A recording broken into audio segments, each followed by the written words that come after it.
Today, we're focusing on a guy who's become, shall we say, a legend in the lolcow community. A guy named Amdrew Ditch.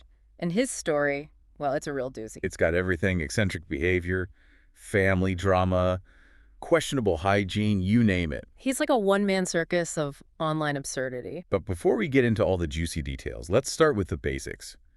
Who is this Andrew Ditch character?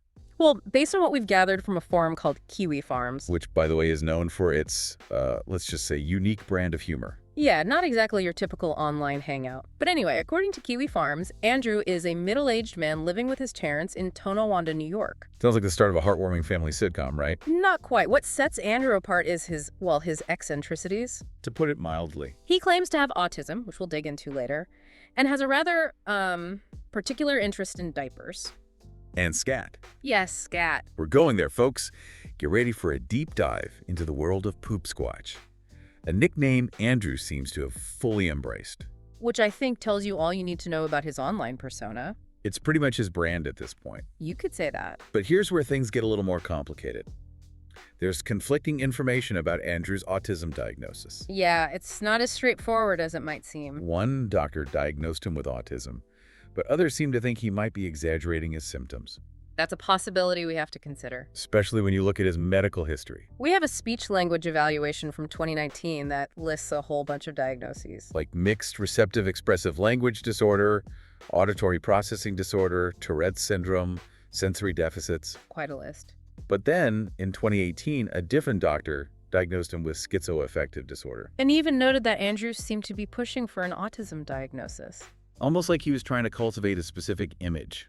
It's definitely something to think about. And then you throw in earlier diagnoses from 2010: bipolar disorder, impulse control disorder, ADHD. It's a lot to unpack. So is he truly autistic, or is there something else going on? That's the million-dollar question. It's a question that goes to the heart of this whole lolcow phenomenon. Because if he's deliberately playing up certain aspects of his personality for online attention, Then it raises a whole bunch of ethical questions about how we, as an online community, should be responding to him. that's a discussion for another time. For now, let's get back to Andrew's, shall we say, unique online persona. The infamous poop squatch. Where do we even begin with this? Well, as the name suggests, his online identity is heavily tied to his fascination with fecal matter. It's a play on Sasquatch, the mythical creature, but with a, let's say, a more aromatic twist. You could say that. And it's not just an online thing either. No, his preoccupation seems to spill over into his offline life as well. The Kiwi Farms post mentions several incidents,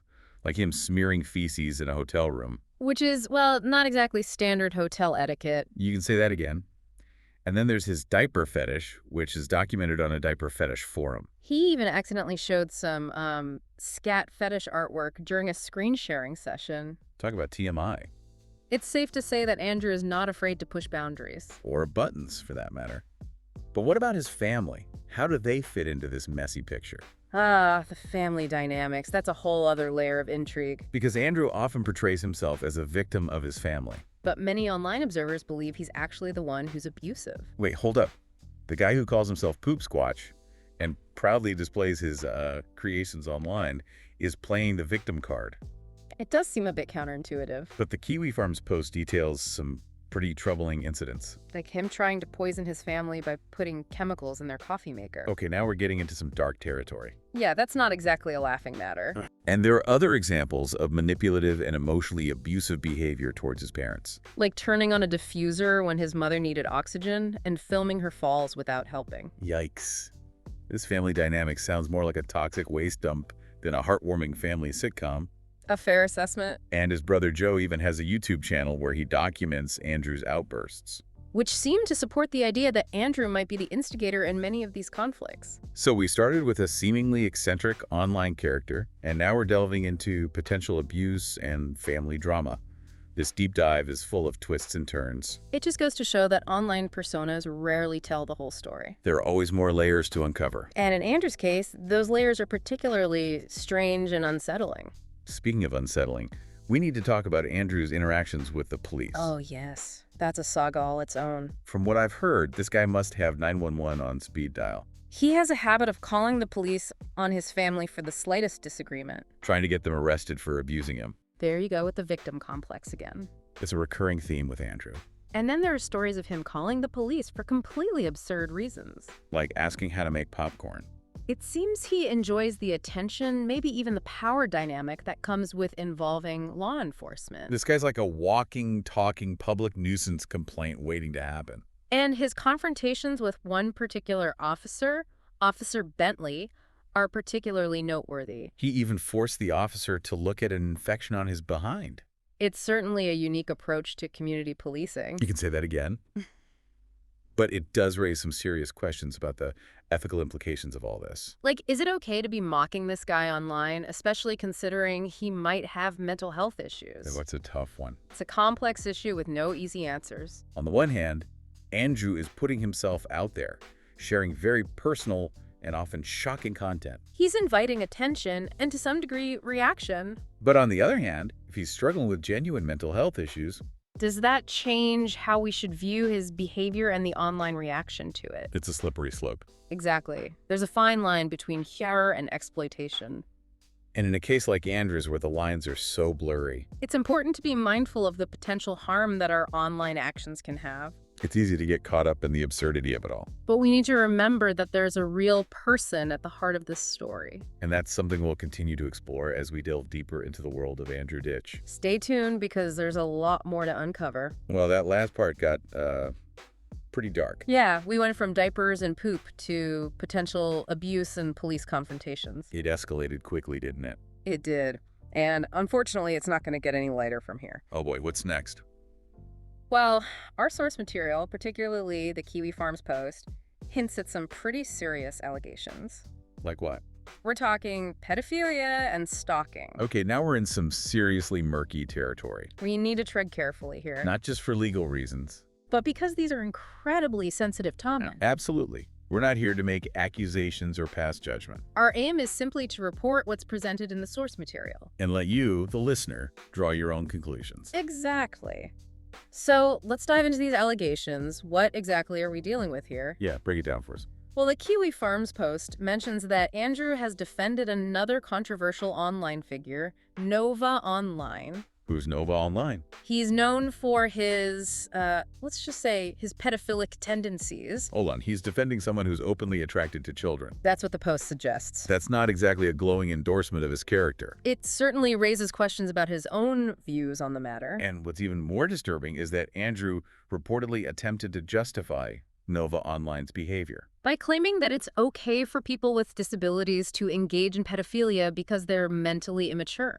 Wow, that's a dangerous and frankly reprehensible argument. It is, and it's crucial to emphasize that pedophilia is never acceptable, regardless of someone's mental or developmental state. Absolutely. Full stop. Yeah. But to be fair, the post also mentioned that Andrew himself hasn't been convicted of any sex offenses That's true. or found to be interacting inappropriately with minors online. Right, but there is an anecdote about him trying to prove he wasn't a pedophile. How do you even prove something like that? Well, his method was, let's just say it was unconventional. Okay, I'm intrigued. Tell me more. He reportedly walked to a park and recorded children playing. Wait, how does that prove anything? His logic was that if he wasn't arrested after doing that, then he must not be a pedophile. That's some seriously flawed logic. It is. And the fact that he reportedly admitted to doing this every week just adds to the creep factor. It does make you wonder about his motivations and behavior. It certainly raises some red flags. Okay, so we've got questionable comments defending pedophilia and some potentially disturbing behavior around children. What about the stalking allegations? The Kiwi Farms post details a couple of incidents. Like what? In one, Andrew allegedly stalked a nurse all the way home from the hospital. That's terrifying. It is. And in another incident, he suspected one of his neighbors of being one of his online bullies. So he decided to take matters into his own hands. He reportedly went to their house and demanded they stop harassing him. You know, they say, don't feed the trolls. Apparently, Andrew didn't get that memo.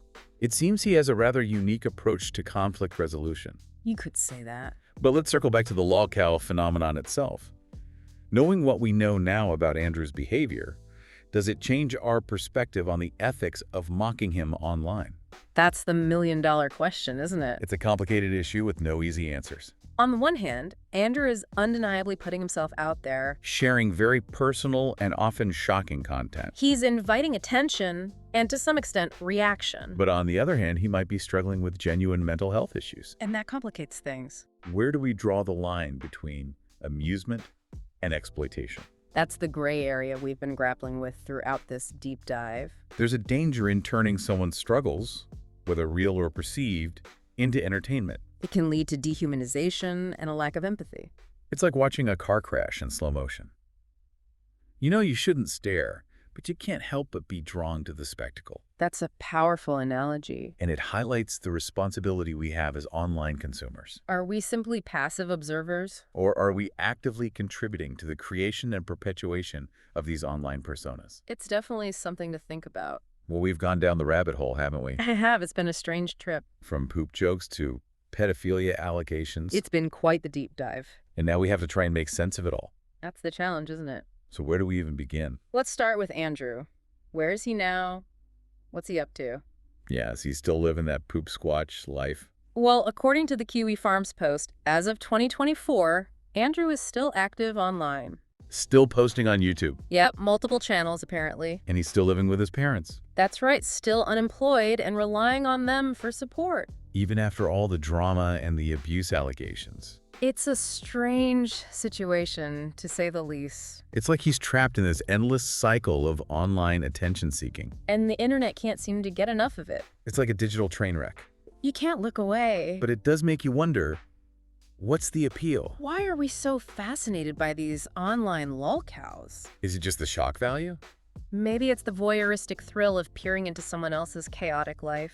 Or maybe we're just drawn to the absurd. Whatever the reason, it's clear that this phenomenon isn't going away anytime soon. And that brings us back to the ethical dilemma we've been wrestling with. Is it okay to laugh at someone like Andrew? Is it exploitation? Is there a line we shouldn't cross? I honestly don't know. There are no easy answers. But I think it's important to at least be aware of the potential harm. We need to be mindful of the fact that these are real people. With real emotions and real vulnerabilities. And our online actions can have real-world consequences. It's a lot to think about. It is. But I think it's a conversation worth having. Absolutely. So, what have we learned from our deep dive into the world of Amdrew Ditch? Well, for one, the internet is a strange and wonderful place. Full of fascinating characters and bizarre subcultures. But it's also a place where the lines between reality and performance can become blurred. And where the pursuit of online fame can lead to some pretty dark places. I think the most important takeaway is that we need to be more mindful of our online behavior. We need to be more empathetic. More compassionate. And more responsible for the content we consume and create. Because at the end of the day, we're all just human. And we all deserve to be treated with respect. Even the lolcows. Well said. So on that note, I think it's time to wrap up this deep dive. Google presents Kiwi Farms is a deep well of weirdness and wonder. And we've only just dipped our toes in. So go check them out on YouTube. Seriously, you won't regret it. They're the real deal. Absolutely. Thanks for joining us on this deep dive. Yeah, thanks for having me. Until next time, stay curious, stay weird, and keep exploring. Bye, everyone.